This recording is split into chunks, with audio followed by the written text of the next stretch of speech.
Hi, I'm Peter Lundgren, founding CEO at Lundgren's Capital. And I'm Mel Lopez, Chief Economist for ASEAN.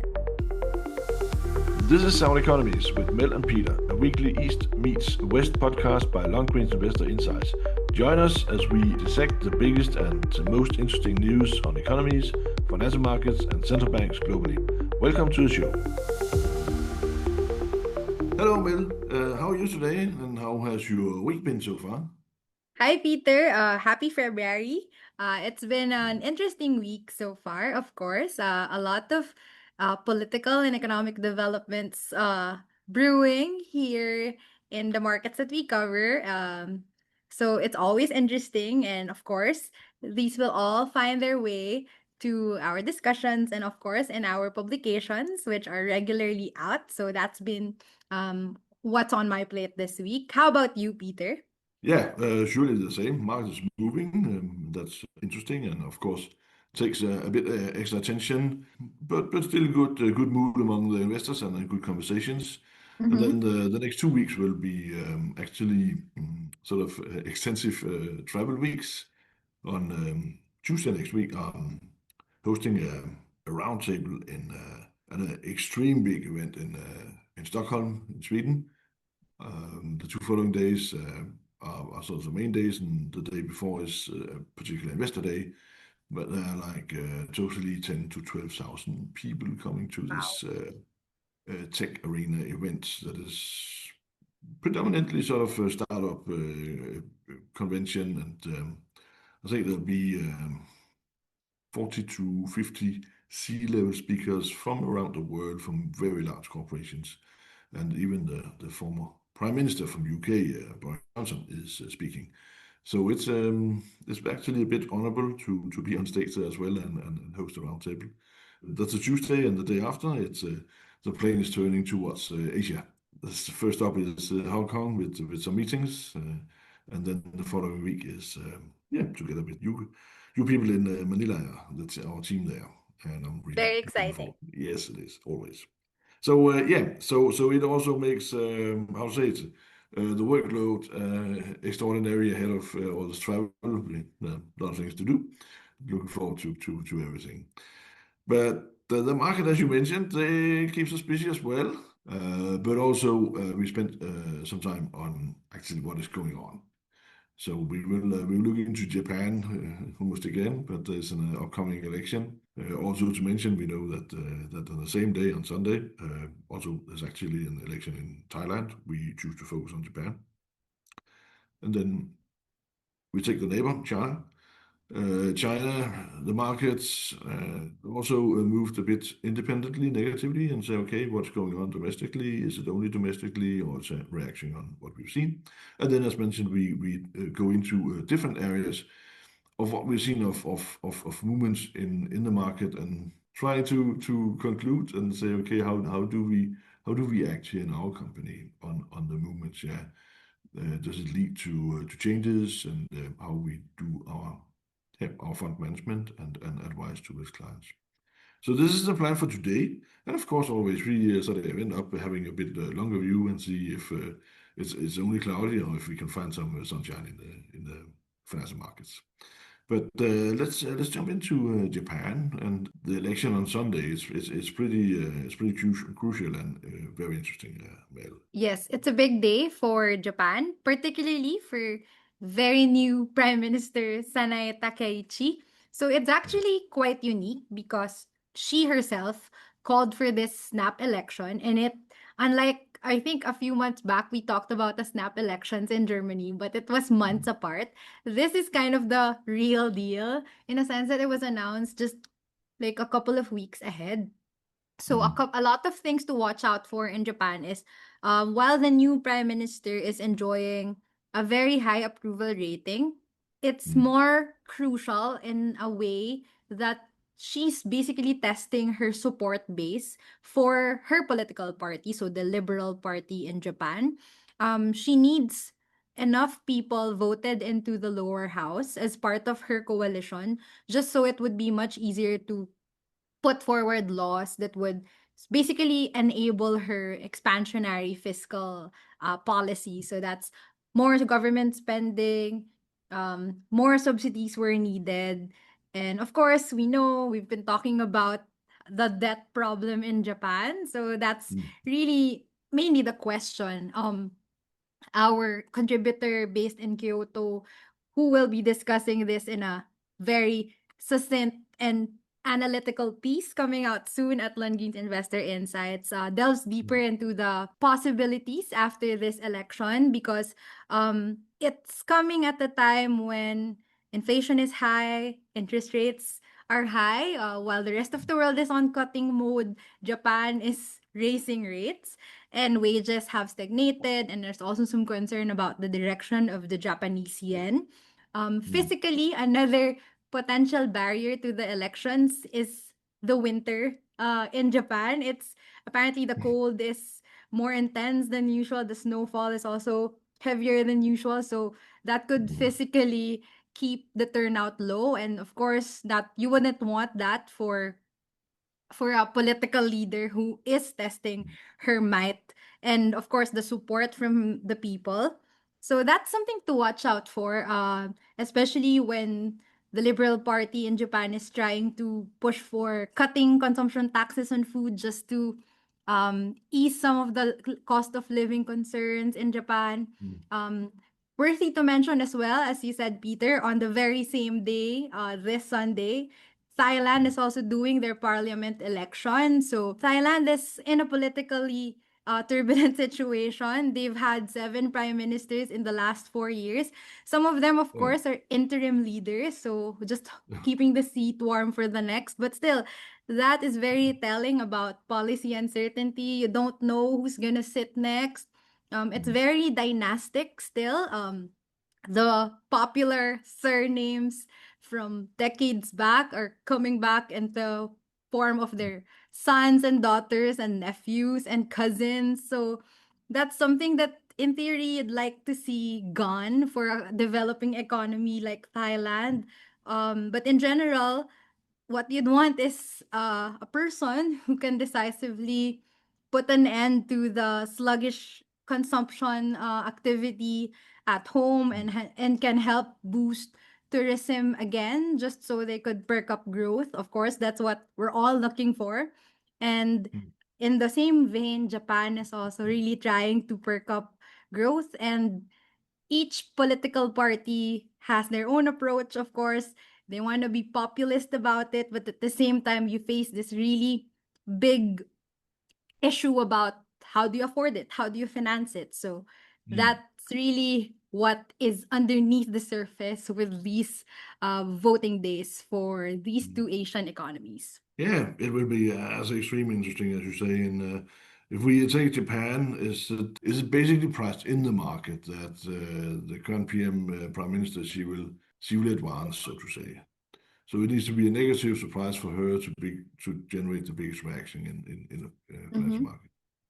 So it's very critical for her and her party's allies to get a majority in the Mm, Japanese lower house, just so it ensures that she stays on as prime minister and their policies will be enacted. So that's really the crucial thing here. And so far, the poll early surveys show that there's no one political party leading the race. So that's kind of, mm. it could still go many different ways by Sunday. So that's what we're gonna watch out for. Good. Let's jump to Japan's mighty neighbor, China. We have seen, in particular, Monday this week. Yes. That was a bit sort of. It's a sell-off, a move in Yeah. the Chinese market that it happens. They can both up and down. I'm not sure if The if if if, if the steep lowest was -3.3% that day, but mhm, it ended up sort of the one two as and a the half. index we look at -2.5. Yeah, a bit sort of a sour day in the office, so to say. Yes, And Peter. there have been sort of other weekdays, as where we say, okay, this going negative in contradiction with rest of the world, actually. So Mhm. so. What do we say to these moves? Yeah, so the 2.5% for the day that it declined for China stocks was kind of noteworthy in a sense that it's steeper. I think China stocks are mostly reacting to two major things. First, of course, as the rest of the world reeled from a Wall Street tech sell-off. So that's one factor. We know that a lot of Chinese companies, listed companies, are in the tech and AI space. So that's one drag. But another difference is our domestic factors. So first, there are concerns about industrial profits. We have Mm, seen that profits have been squeezed or flat. That's actually what we project with our team for the China Fund. That's the forecast for 2025, mainly because sales are also flat and even down because of the price wars that they engaged in last year. So mhm, that's really eating into bottom lines for industrial companies. And then there was also this surprise news over the weekend in China that the Chinese government is raising the value added tax on telecommunications companies. So from the 6% that was being collected for data services, so SMS, and mobile data surfing, the rate is now being raised to 9% effective January 1st. So that's even retroactive. So that's kind of an implementation problem that they have to worry about on top of passing on these costs to customers. So really the tech sector, tech stocks were badly hit across both the Chinese and even the Hong Kong Hang Seng index. Yeah, yeah, so it is kind of scary.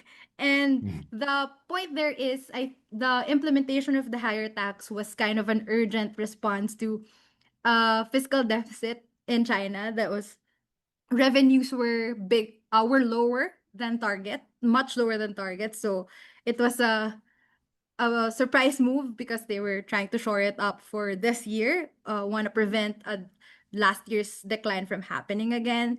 So mm, yeah, it caught the markets by surprise, and of course, that too generates the fear that, oh, what if they tax other segments or other businesses more if later in the year revenues aren't looking good either. So that's the fear mm, there, and it's really quite difficult to shore up sentiment immediately after that surprise. So that's what we're looking into. And of course, there persists that struggle to perk up domestic activity.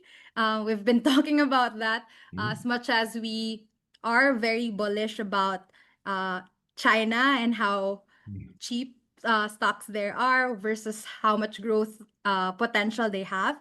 mm. There is that concern about the government regulation as well. And then we will probably see ongoingly mixed numbers in the best from the industrial sector.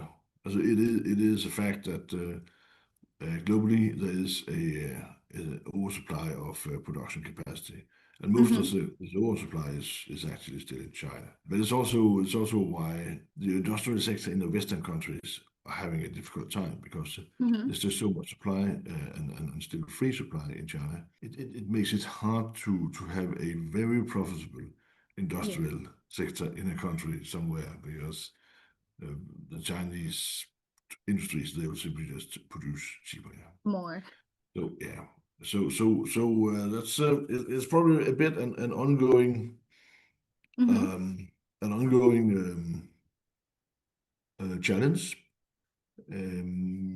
Does it make us, as you say, sort of nervous for the future in China or somewhere else? No, actually not. If we look into our own fund, as it's not industrial companies we are invested into, yeah. It's different sectors.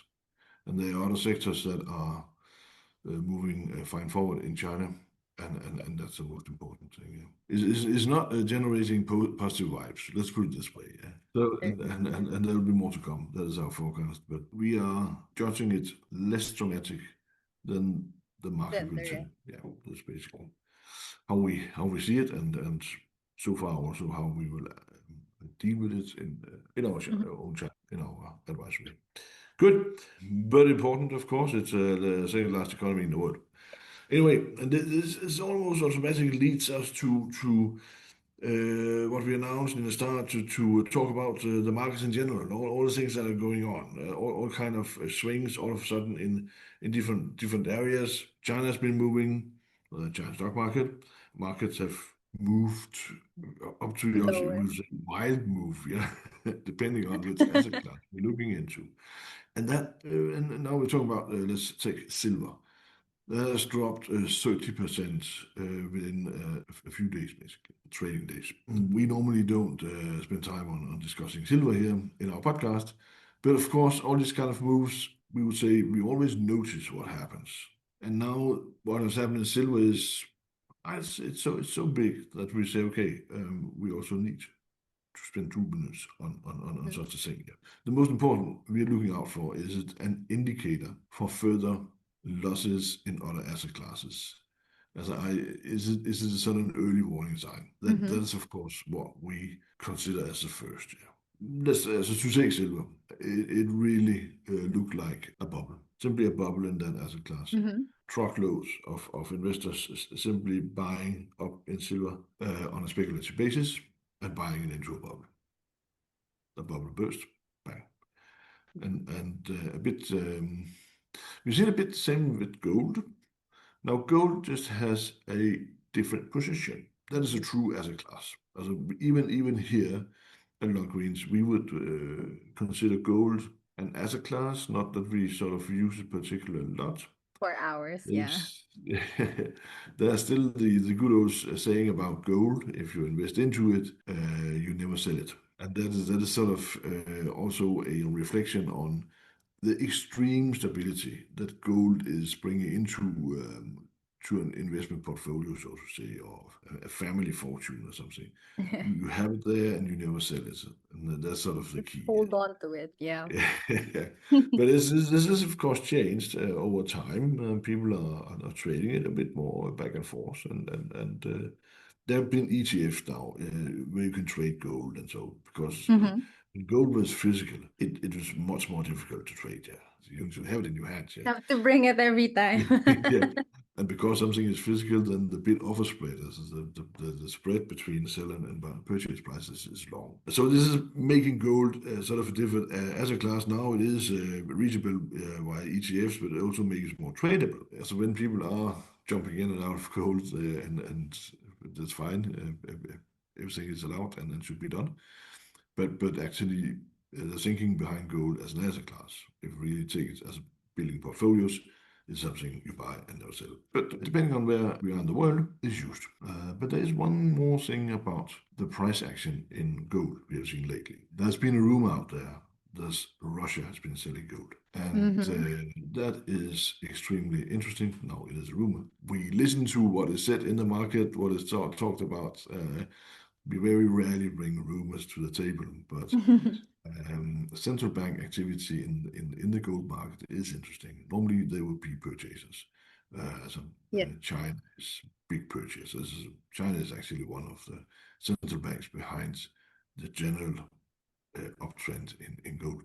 in gold Now, prices. one could speculate that if Russia is in the market selling gold, then it's because the economy is under severe squeeze due to, of course, financing the war against Yeah. Ukraine. It's a big country still, and that is if that is sort of suffering so much, then there could be more.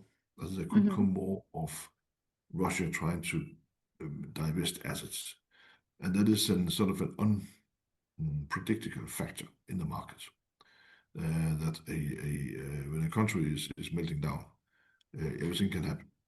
Yeah. So we pay attention to it. We do not say this is what is happening because it is by surely not confirmed anywhere, but we just have it a bit sort of in a very small corner on our The on our back of our table. head. Yeah, sort of somewhere. But we have noticed, and so it means that what some of the swings we are seeing, something might be going on of Mhm. unusual character. And that also again can spill over to unusual moves, and that is why, of course, we are looking into it. If we look into just to take that and go back to the stock market, so we have called for higher volatility So basically, that's what we're getting. Yeah. We're seeing Why that did now, we? yes. Yeah. Why did we call for higher volatility? Simply that there was a feeling with us that the upside momentum was fading out, was not getting new fuel. When we Mhm. look as a when we start to talk about it, and that was in November, December, an upside movement needs new fuel, and it's very hard. The Mhm. last fuel that was left was strong company results, Yeah. and they have been mixed. Some of them have been very good. We have seen it here, and some are mixed. And in addition, we had over Christmas, each and every economist, analytic, on forecasting Dow Jones in US on Wall Street, each and everybody were bullish for this year on the stock market. There is nothing wrong. It is just we need to consider when we have this position that we think the momentum is losing a bit, but people are getting more and more bullish, then it's a very good sign of some sort of counter reaction. This is what we are seeing. So if we look into the US stock market, okay, depend on the index, S&P is flat for the year, Mhm. Russell 2000 is actually a bit up, but we also seen sort of a bit turn in the market, people moving out, investors moving out of the tech stocks and into other sectors. Again, what we talked Yeah. about in Q4 last year, try to not to leave the market, but try to twist it a bit towards higher volatility. And that would, of course, means that as tech stocks are volatile, you reduce a bit, and they will.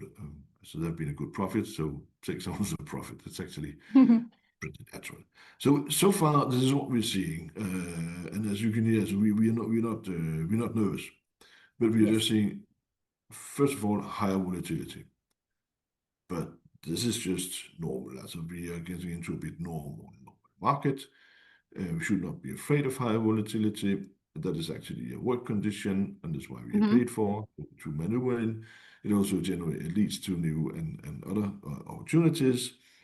And should stocks drop like 10%, we will still say, yeah, it's part of the market move. It is actually not a reason to sell. It could be a reason to buy. That Yeah. is another story. Buy the dip. Um, yeah. So, but other issues are also there. We would even today, very unusual, just spend 1 minute on cryptocurrencies Mhm. because we have seen they have dropped significantly. As mentioned, we don't we don't advise about cryptocurrencies. We don't use cryptocurrencies in a portfolio when we build it, and but it doesn't mean we don't notice what is going on in the market. The reason why we don't spend so much time on cryptocurrencies is that it doesn't generate anything new when we're building a portfolio. First time I was presented for Bitcoin, and that is many years back, I thought this we have had for more than 1,000 years. It has exactly the same sort of style as gold. Uh-huh. Funny enough, gold you just need to carry, and Bitcoin is electronic, so it's easier, yeah, to trade and to carry. But cryptocurrencies, all of them, they have a positive Movement. correlation to risk.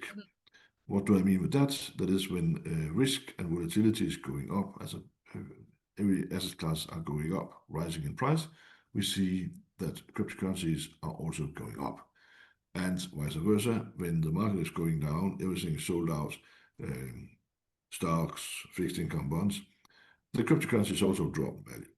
So it actually means it adds more volatility to the portfolio because it moves the same direction.